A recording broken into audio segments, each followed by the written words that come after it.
Hi, welcome to today's video. My name is Paul. So this week, again, I had a chance to do a bit of landscape drawing, again using these Derwent XL blocks. And I also tried using a new paper this week.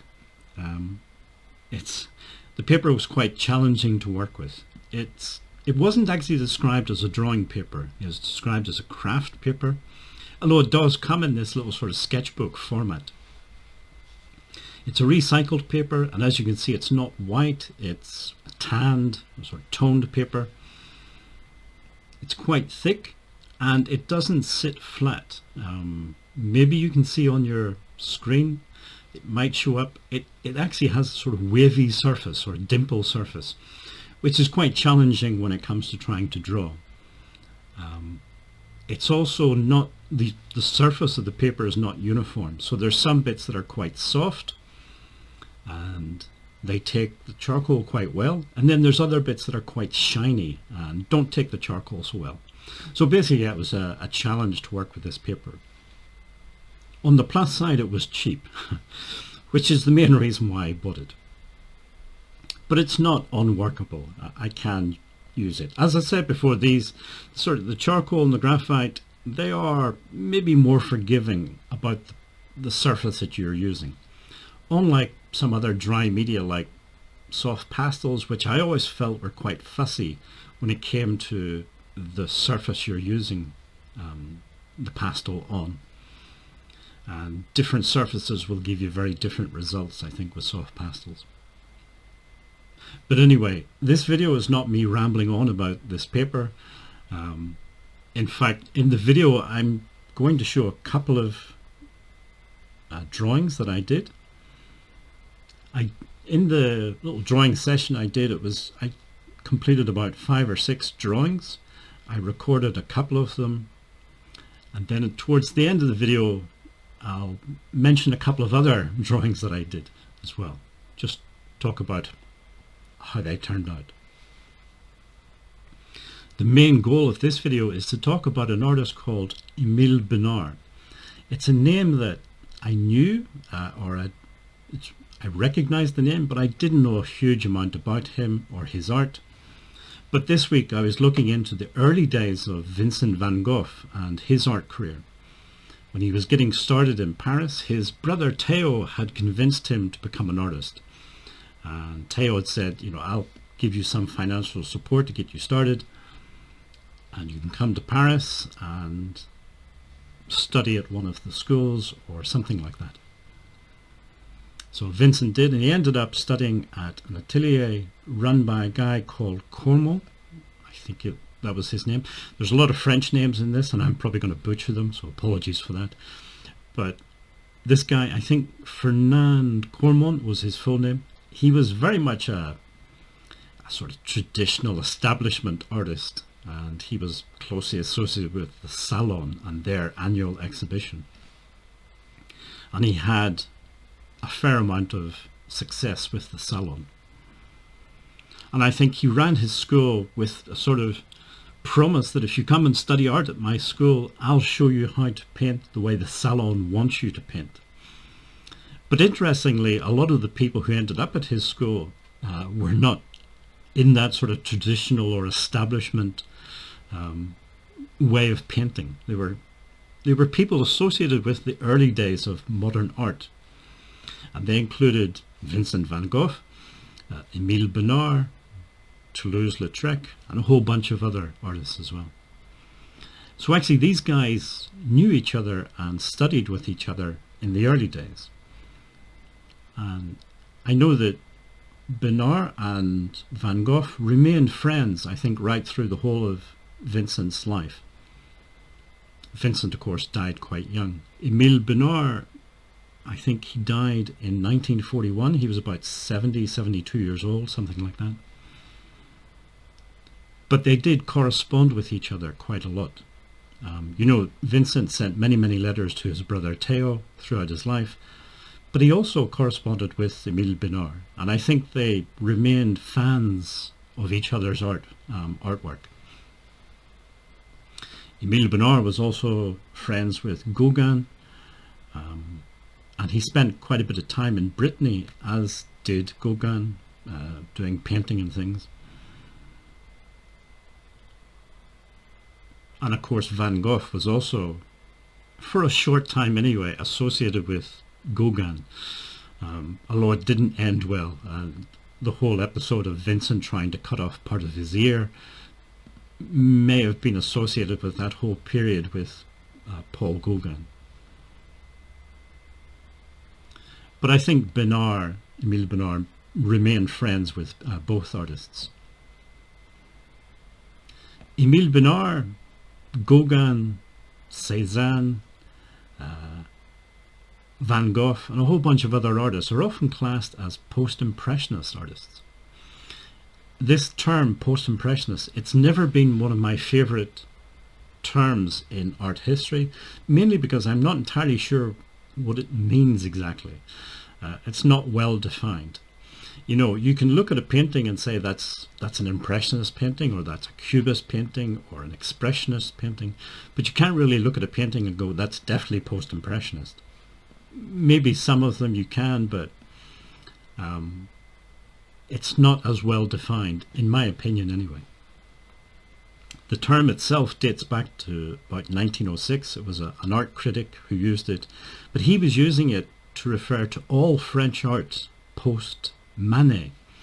So not Monet, not Claude Monet, but Manet.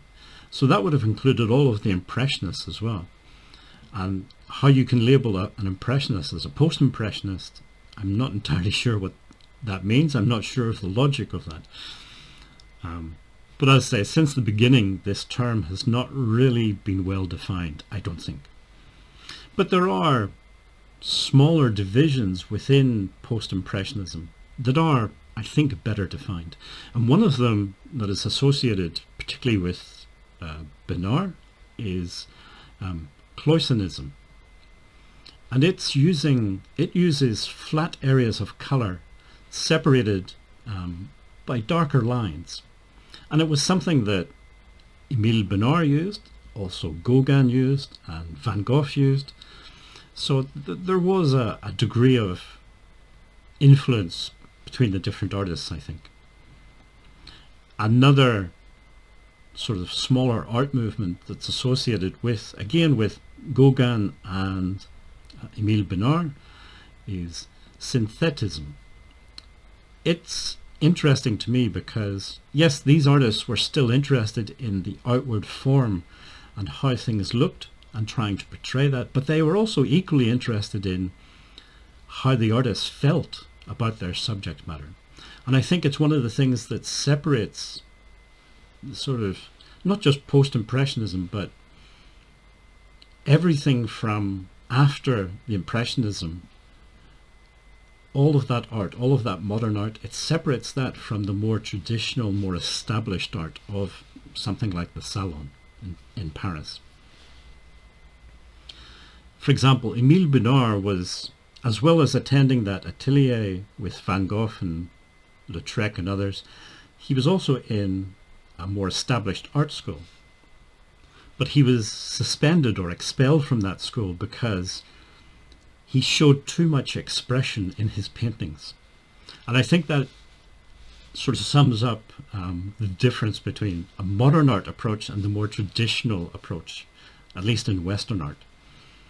The traditional approach really emphasizes the sort of draftsman-like qualities of art, but shuns the more expressive personal aspects. And this is why I don't like that style of art. I much prefer the more individualistic, modern approach to art, where you can express yourself and you can be concerned with emotions and your emotional response to a subject. Because to me, that is art. Art is not producing draftsman-like reproductions of reality.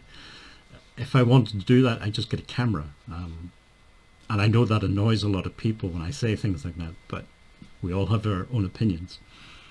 So to me, art is about expressing yourself and your feelings towards your subject. Anyway, as I said, the term post-impressionism, it's a bit vague, but these other smaller subgroups within post-impressionism I think are better defined. Things like Cloisonnism. So anyway, Emile Bernard, very interesting artist. I'm glad I sort of rediscovered him. And as I say, it was just sort of by accident, just by looking at Vincent van Gogh's early life, and early life as an artist anyway. These are two of the final drawings. As I said, they're not actually the drawings that I showed in the videos. I didn't record these two. But the whole session, there was about 6 drawings or so that I did. And as always, I really enjoy working with the charcoal, the XL blocks. The paper was a challenge, but it's not unworkable, and I was happy with the final results. If you made it this far in the video, as usual, thank you for watching. But I would also say, and a lot of people don't make it this far in the video, so for those of you who do, I wanted to add a little extra bonus, if you like. So an extra video, a kind of secret video. So the video is not on YouTube. Instead, I put it up onto Patreon. Patreon now hosts videos. So it's up there, but it's public.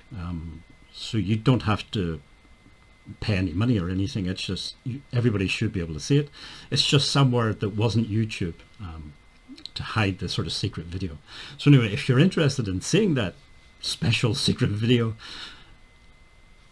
if you look in the description box below this video, you should see a link to my Patreon page. If you click that link, you might have to scroll down a little bit, but you should see this public video.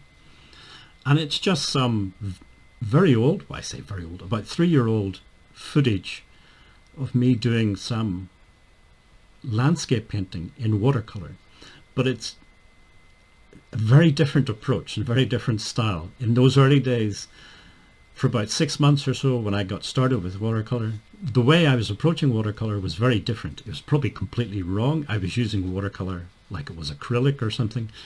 But anyway, it might be of some interest to some people. And it was producing a sort of impressionist style watercolor painting.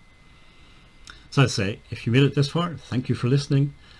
If you want to go and see that secret hidden video, the little bonus video, that should be available on Patreon.